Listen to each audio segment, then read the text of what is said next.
అంటే చాలామంది పాస్టర్లు వాళ్ళని మతం మార్పిడి చేస్తారు, కానీ రిజర్వేషన్ పోతుందని చెప్పి ఇంతవరకు ఎవరు చెప్పలేరు.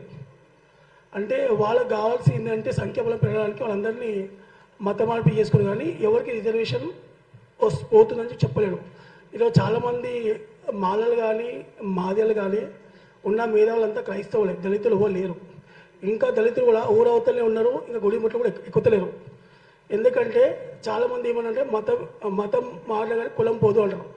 యాక్చువల్గా చెప్పకూడదు తెలిసేది మతం, అడిగి తెలిసేది కులం. ఇక్కడ అందరం కూర్చోం, మనం అందరం ఇందులోమే, ఎవరి కులం ఎవరికి తెలియదు. అడిగేదాకా అడుగుతాం తెలుస్తుంది మన కులం. కాబట్టి ఇక్కడ ఏం జరుగుతుందంటే చాలా మేము మతం మారడం కానీ కులం పోదంటే అంటజబిలిటీ మతానికి లేదు, కులానికి ఉంది. ఎందుకంటే ఈరోజు రిజర్వేషన్ అనేది కులానికి. ఎందుకంటే ఈ సమాజంలో కులానికి అంటజబిలిటీ ఉంది. ఎందుకంటే మాదిగల అనే వాళ్ళు ఈ దేశ మూలవాసులు. ఈ బహుజన కల్చర్కి మూలం మాదిగలే. ఎందుకంటే ఈ సృష్టికి మూలం బహుజన కల్చరే. కానీ ఈరోజు ఏం జరుగుతుందంటే చాలామంది క్రిస్టియన్లు మారుతున్నారు, అంత రిజల్ట్ పొందుతున్నారు. కానీ ఇప్పుడు మాదిగలు అందరూ మేలుకున్నారు. ఎందుకంటే ఈరోజు చాలామంది ఆనాడు కర్ణశిశలం అన్నా అట్లా చాలా తక్కువ మంది కొట్లాడరు దళిత క్రైస్తవుల గురించి.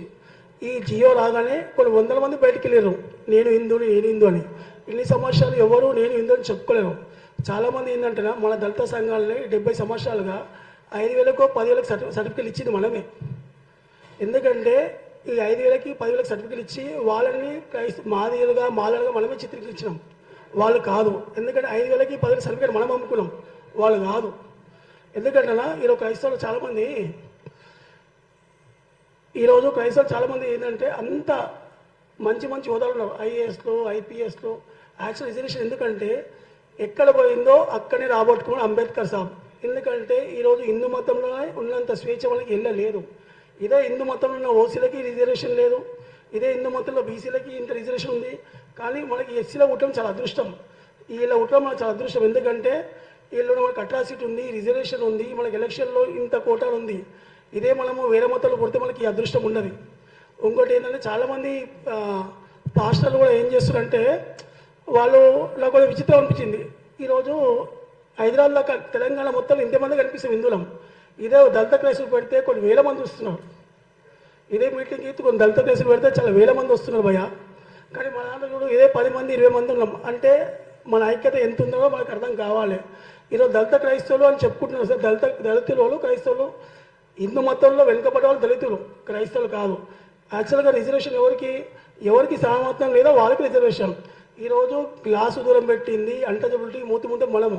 ఈరోజు మతం మారి సూటు బూటు వేసుకొని ఇంగ్లీష్లో చెప్పుకొని తిరుగుతున్నారు. వాళ్ళకెందుకు రిజర్వేషన్? ఈరోజు వాళ్ళకెందుకు రిజర్వేషన్? ఎందుకంటే హిందూ మతంలో సమానత్వం లేదు, మాకు గౌరవం లేదని చెప్పేసి క్రైస్తవ మతం పోయినారు. ఈరోజు చాలామంది ఏంటంటే మనకి భగవద్గీత ఎట్లనో మనకి భారత రాజ్యాంగం అట్లా. ఈరోజు చాలామంది దళితులు లేడు, అంబేద్కర్ ఇది చెప్పిను, అంబేద్కర్ సాబ్ అది చెప్పిను అని చెప్తున్నారు. యాక్చువల్ అంబేద్కర్ సాబ్ ఏం చెప్పి నీకు మత స్వేచ్ఛ ఉంది, కుల స్వేచ్ఛ లేదు. నువ్వు ఏ మతాలు మొక్కు తప్పలేదు. నువ్వు సిక్కు గుడికి పోతాము, చర్చికి పోతాము, మసీద్ పోతాము, వేరే విషయం. ఇక్కడ పోరాటం వచ్చేది కులానికి. అలాగే మతం మారిన వాళ్ళకి రిజర్వేషన్ ఎందుకు లేదంటే హిందూ మతంలో సమానత్వం లేని వాళ్ళకి రిజర్వేషన్. కానీ ఈరోజు మళ్ళీ విచిత్రం ఏంటంటే ఈరోజు నిజమైన దళితులు ఇంకా ఊరవతలు ఉన్నారు. ఈరోజు ఐఏఎస్లు ఐపీఎస్లు అంతా ఎవరు అంత క్రైస్తవులు, వాళ్ళ సర్టిఫికెట్లు హిందూ అని లేదా? హిందూ మతంలో ఉంటున్నాం కాబట్టి ఈరోజు రిజర్వేషన్ మనకి. ఈరోజు మన క్రైస్తవులు పుడితే ఈ రిజర్వేషన్ మనకు లేదు. యాక్చువల్గా మాదిగా రెడ్డి బ్రాహ్మిన్ కాదు, వీళ్ళు క్యాథలిక్స్ ప్రొటెక్షన్స్ అని చెప్పుకోవాలి.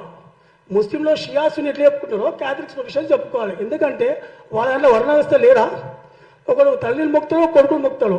తండ్రి చెట్లు మొక్కిన వాళ్ళ సమాధులు వేరే ఉంటాయి, తల్లిని మొక్కిన వాళ్ళ సమాధులు వేరే ఉంటాయి. ఎట్లా మన వాళ్ళు అవుతారు చెప్పండి? వాళ్ళు ఈరోజు ఈ దళిత హిందువులను ఎందుకు ఇష్టమంటే నేను రాముని మొక్కుతా, మనం అందరూ దేవుళ్ళని మొక్కుతాం, నరసింహస్వామిని మొక్కుతాం, అందరం మనం మొక్కుతున్నాం. మన కళ్ళ ముందు మన వాళ్ళు ఎల్లమంది రాక్షసుడు దయ్యము వీళ్ళు చేతల్లో మనకి ఏమనిపిస్తుంది? ఇప్పుడు మీరు మతం మారి మీ దేవుని తిడుతున్నామో ఐకమత్యం అవుతున్నారు. మన కళ్ళ ముందు రాముడిని ఎల్లమని మనం పూజ చేస్తాం. ఇది హిందుత్వానికి సంబంధించి కులానికి సంబంధించి కాదు. వాళ్ళకి మనోభావాలు ఎట్లుంటాయో మన మనోభావాలు ఎట్లుంటాయి. ఇప్పుడు రాముని తిడుతున్నామంటే మేము రాముని మొక్కుతాం కాబట్టి మేము ఒప్పుకోలేము. ఎందుకంటే రామునితో మనకున్నంత సంబంధాలు ఎవరికి లేవు. వాల్మీకినుడు, జాంబవంతునుడు, శబరి ఉంది, మాతంగ మహర్షి ఉంది, మాతంగ అమ్మవారు ఉన్నాడు, అరుంధతి ఉన్నాడు. ఎంతమంది దేవుళ్ళు లేరు మన దాంట్లో? చెప్పుకుంటే ప్రతి కులంలో గురువు ఉన్నాడు. ఈ కులంలో గురువు లేనదు. ప్రతి ఎస్సీ ఎస్టీ బీసీ ఓసీలు అందరూ గురువులు ఉన్నారు లేరు మన దేశంలో. ఈరోజు మాల క్రైస్తవులు ఏం మాట్లాడుతున్నారు అందరూ అదే చేతి చెప్తున్నారు, జాంబవంతుడు మావాడే, శ్రీకృష్ణుడు మావాడే అదే చెప్తున్నా. నేను గుళ్ళకి రాలేకపోతే ఏం చేద్దాం మనము? మన కులదేవుడైనా జాంబవంతుడు విగ్రహం కట్టుకుందాం, అరుంధతి గుడి కట్టుకుందాం, మాతంగి మహర్షి గుడి కట్టుకుందాం, రవిదాస్ గుడి కట్టుకుందాం. ఎంతమంది గురువు లేరు. నేను అదే చెప్తా చాలామందికి, వాడు రాణిస్తారంటే మనం ఎందుకు మన గుడి కట్టుకోదు? ఈరోజు మన కొమటలు ఉన్నారు, వాసిగా పరమేశ్వరిని మొక్కుతున్నారు. అట్లా మన కులదేవుని ఎంతమంది మొక్కుతున్నాం మనము? మన గుళ్ళు ఎన్ని కట్టించుకుంటున్నాము? ఈరోజు జాంబవంతుడు బయటికి వెళ్ళిను, ఎప్పుడో జమ్ముదీపాన్ని పాలించిన జాంబవంతుడు ఈరోజు బయటికి వెళ్ళిను. మనం ఎంతమంది మనము జాంబవంతుడు గుడి కడుతున్నాం మన ఇళ్ళల్లో? అరుంధతి గుడి కట్టుకుంటున్నామా? మాతంగమ్మ కట్టుకుంటున్నాం. ఈరోజు చెప్పుకుంటున్నాం మన చేతిలో గొప్పతనం. ఈరోజు సోషల్ మీడియా వల్ల అందరూ కానీ చాలా గర్వం చెప్పుకుంటాం. ఎందుకంటే ఈ దేశానికి మూలపట్టు మనమే. ఈరోజు మనం లేకపోతే హిందుత్వం లేదు. ఈరోజు ఇంత ఇంత ఇంత మొత్తం ఇండియా గవర్నమెంట్ ఎస్సీల గురించి తల్లాడుతున్నారంటే ఆషామాషి కాదు. అంటే హనుమంతుడు బలం హనుమంతుడు తెలియదు. అట్లా జాంబవంతుడు చెప్పేదాకా ఈరోజు మన బలం మనకు తెలియదు. మన కళ్ళ ముందే ఇంకోటి వల్ల ఇప్పుడు వాళ్ళు మాదిగలు హిందువులు అయితే ఇప్పుడు మనము గుడికి పోతున్నాం, వాళ్ళు చర్చికి పోతారు, వాళ్ళకి మనకి ఎక్కడ కుదురుతుంది? ఇప్పుడు వాళ్ళ పిల్లలు మనం చేసుకుంటే మన పిల్లలు వాళ్ళు చేసుకుంటే కదా, ఎట్లా వాళ్ళు మనం ఒకటైతాము? అసలు వాళ్ళ కల్చర్కి మనకి మొత్తం టోటల్ చేంజ్ అయిపోయింది.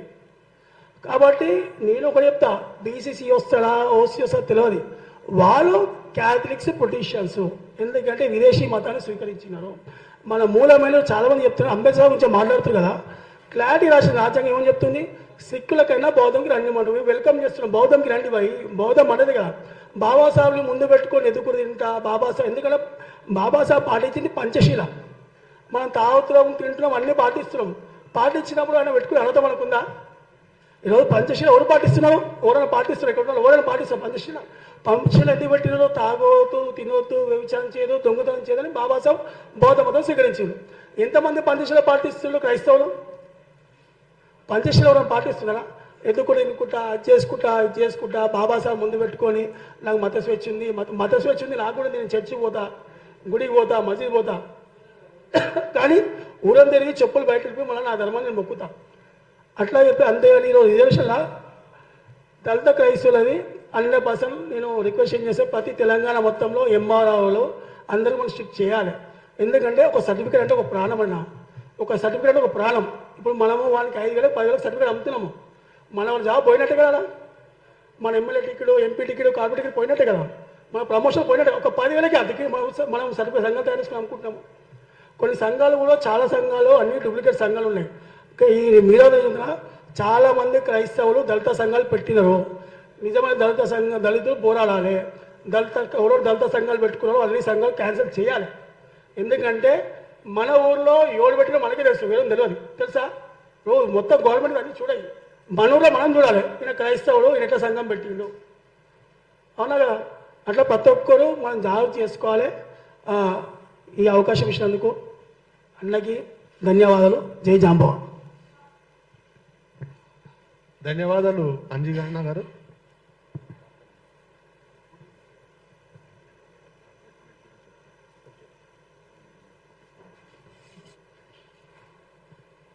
మీ అమూల్యమైన సూచన ఇచ్చినందుకు ధన్యవాదాలు.